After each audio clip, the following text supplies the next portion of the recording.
You can tell when someone is lying before they finish the sentence. You walk into a silent room and you feel a load on your chest. Nobody moved. Nobody spoke. But something shifted and you caught it before anyone else did. You've always been like this. Overly sensitive, people said. Too intense. Too much. They were wrong. That sensitivity isn't a flaw in your wiring. It's a weapon. And it was forged in the specific kind of childhood where love was unpredictable, where you had to earn safety by reading the room perfectly every single day before you were old enough to ride a bike. The science is unambiguous. Children raised in emotionally neglectful homes don't just survive the experience. Their brains physically restructure around it. You didn't develop anxiety. You developed radar. And once you understand exactly how it works, you stop trying to fix it. You start aiming it. Your brain has a smoke detector. It sits deep in the temporal lobe. Two almond-shaped clusters of neurons called the amygdala. Its entire job is one thing: detect threat before your conscious mind even knows something happened. In most people, this system fires occasionally. A loud noise, a near miss in traffic, a dark alley. In you, it never fully powers down. Here is why. When a child grows up in a home where a parent's mood is unpredictable, where silence means danger, where footsteps carry emotional weight, where the atmosphere can shift from calm to volatile without warning, the amygdala receives a very clear instruction from experience. Stay on. Permanently. Neuroscientist Martin Teicher at Harvard spent decades studying the brains of children raised in neglectful and emotionally chaotic environments. What he found was not damage in the way most people imagine it. It was adaptation. The amygdala in these children showed increased reactivity and stronger connectivity to threat processing circuits. The brain wasn't broken. It was optimizing for the environment it was living in. This is called neuroplasticity, working exactly as designed. Simultaneously, something happens to the prefrontal cortex, the rational, executive part of your brain sitting just behind your forehead. Under chronic low-level stress, the communication highway between the prefrontal cortex and the amygdala gets restructured. The amygdala gains more influence. The thinking brain gets slower access to the steering wheel. The result is a nervous system wired for speed over accuracy. React first. Analyze second. Survive always. But here is where it gets genuinely interesting. The same restructuring that makes you prone to anxiety also sharpens your social processing network with surgical precision. The superior temporal sulcus, a region critical for reading biological motion, facial expressions, and social cues, shows heightened activation in individuals with early stress histories. Your brain allocated more resources to reading people because reading people kept you safe. Psychologist Judith Aced at UCLA found that children with insecure attachment histories demonstrated measurably faster recognition of negative emotional facial expressions than their securely attached peers. Not slightly, significantly faster. Your nervous system learned to scan faces the way airport security scans luggage, constantly, automatically, looking for the thing that doesn't belong. The HPA axis, your hypothalamic pituitary adrenal stress response system, runs on a feedback loop. In healthy development, it fires, does its job, then powers down. Cortisol spikes, then drops. In a childhood defined by emotional unpredictability, that loop gets recalibrated. The baseline cortisol level shifts upward. The system stays primed. You were not anxious. You were prepared. The tragedy is that nobody told you that. So you spent years interpreting your own nervous system as a malfunction instead of a mechanism. It isn't broken. It's just still running the software from a house that no longer exists. Comment wrench emoji below if this is the first time someone reframed your anxiety as engineering. For 2 million years, your ancestors didn't live in houses with locks.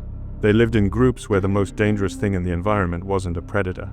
It was a person, a shifting alliance, a leader's sudden anger, a caregiver withdrawing food or protection without explanation. Reading people wasn't a social skill.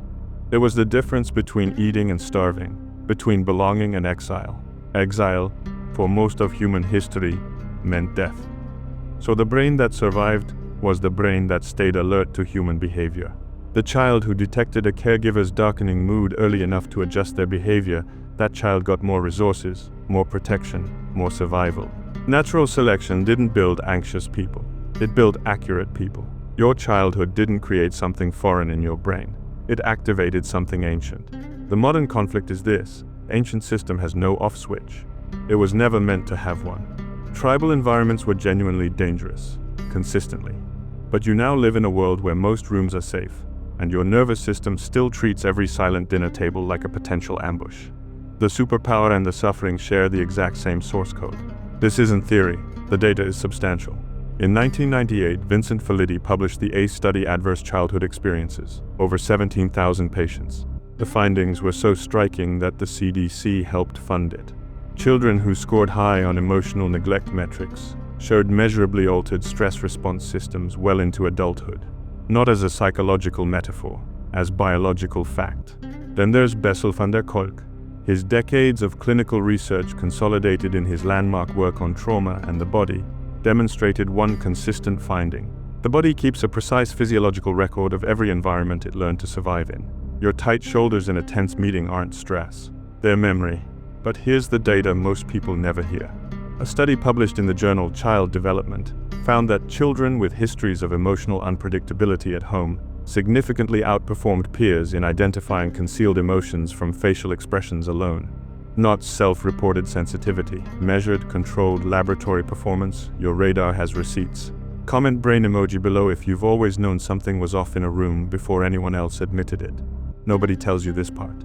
The same wiring that made your childhood exhausting makes you exceptional at the things most people silently struggle with their entire lives. Negotiation. You read resistance before the other person articulates it. You adjust in real time while everyone else is still reacting to what was just said. Leadership. You notice who is disengaging in a meeting before they check out completely.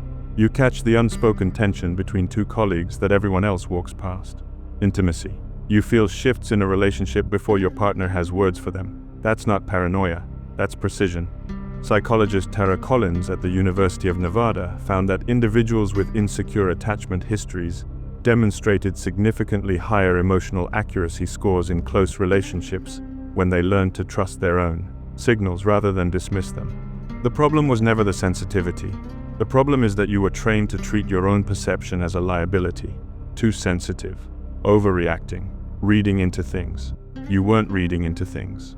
You were reading things correctly and being told the translation was wrong. Hypervigilance as a cage looks like chronic anxiety, people-pleasing, and emotional exhaustion. Hypervigilance as a tool looks like emotional intelligence, strategic awareness, and genuine human connection. Same system, completely different relationship with it. Knowing the mechanism isn't enough. You need to rewire the relationship with it. 3 concrete practices. No journaling prompts, no vague mindfulness advice. First, name the signal, not the story. When your chest tightens in a room, your brain instantly generates a narrative. Something is wrong. They're angry. I did something. That narrative is usually old software running on current hardware. Before accepting the story, pause and locate the physical sensation. A knot in your stomach. Tight jaw, shallow breath. Name the sensation out loud or in writing. This single act transfers processing from the amygdala to the prefrontal cortex. Research by Matthew Lieberman at UCLA showed that effect labeling, simply naming an emotional sensation, measurably reduces amygdala activation within seconds. Second, run a threat audit. Ask one question: is this danger present, or is this danger familiar? Present danger requires action. Familiar danger requires recognition. Most of what fires your system is familiar, not present. That distinction, practiced consistently, begins retraining your baseline threat threshold. Third, deploy it deliberately. Pick one conversation per day where you use your sensitivity on purpose. Before entering, set an intention. I'm going to notice the emotional undercurrent in this interaction. Then debrief afterward. What did you catch? What was accurate? This converts a reactive survival mechanism into a conscious skill. Your nervous system spent years being weaponized by circumstance. It's time to aim it yourself.